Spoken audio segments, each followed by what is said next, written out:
Alright guys, Papa Pepper here. Today I'm going to be talking about just propagating the purple sweet potato and getting some slips going. A while ago I got a couple purple sweet potatoes sent to me from Sapper Gardener, now Essayons Family Garden. And the cool thing about the sweet potatoes and purple sweet potatoes is if you stick them in water, you're going to wind up with roots.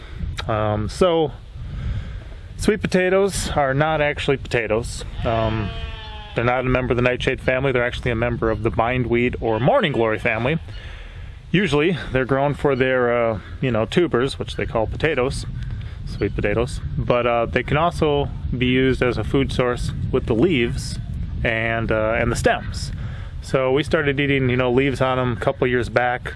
Not something I was really raised on, the sweet potatoes, but definitely something that grows well for us down here, and definitely happy to have the purple kind now, which is said to be better for anti-mutagenic, anti-inflammatory, and other good things, antioxidant.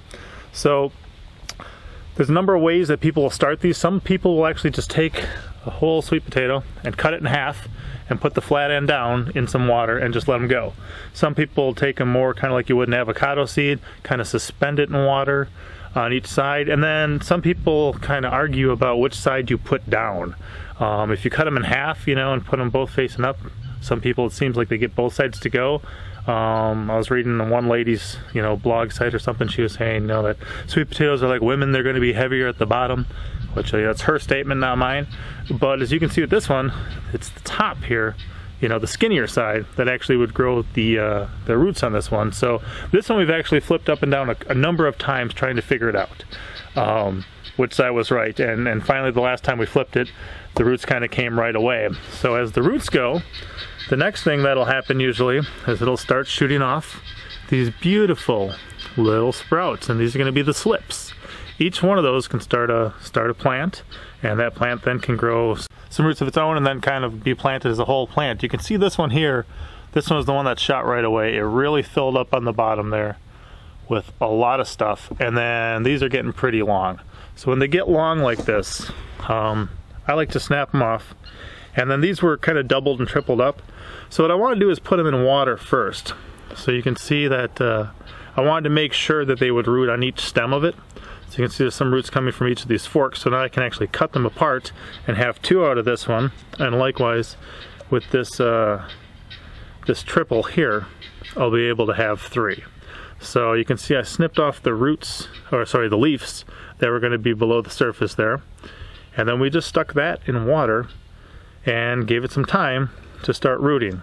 So this will be 3 plants here, this will be 2 here, this will be another pile of them here. They're rather easy to propagate like that, and like I said, some variation does occur as far as with the individual plants. I think it depends on where they were connected to the original plant as far as which side the roots are going to come from, which side the stems are. We've always just done ours whole, and as they kind of started to go, then I actually took like a plastic dental flosser and implanted it in the bottom there just to kind of keep it off the bottom and give the roots kind of some space to go. So you can't really see it in here, but there is the same thing going on in here. The bottom of this thing is only up there. So these sweet potatoes are going to have long running vines. Like I said, the young leaves and stems can be eaten.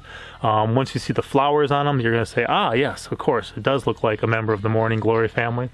Really happy to have the purple ones this year from Sapper Gardener. About to send out the box of blessings here pretty soon out to clueless homesteaders who also happen to be in Sapper Gardener's neck of the woods. But the cool thing about that is we're actually going to send a couple of these slips. So I'll probably just break off some young ones like this, wrap them in some wet paper towel. When they get them, they can just simply drop them in a small jar of water and wait for them to form roots of their own. So as you kind of grow these for a year, and reap in your harvest. At the end of the year, you can select some, whether it's kind of some little ones that were broken in half, or whether it was just some nice big healthy looking ones.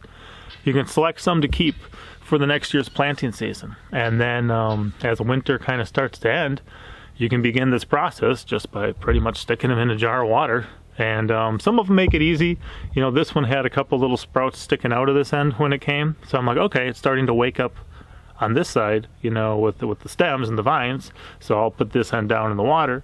And obviously that worked very well. And that's why this one's so lush and green and big. And then we've already snapped, like I said, these guys off of it.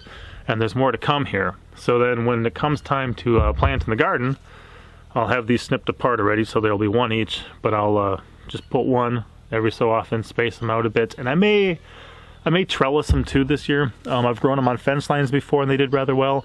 And then you can just let them sprawl across the ground too.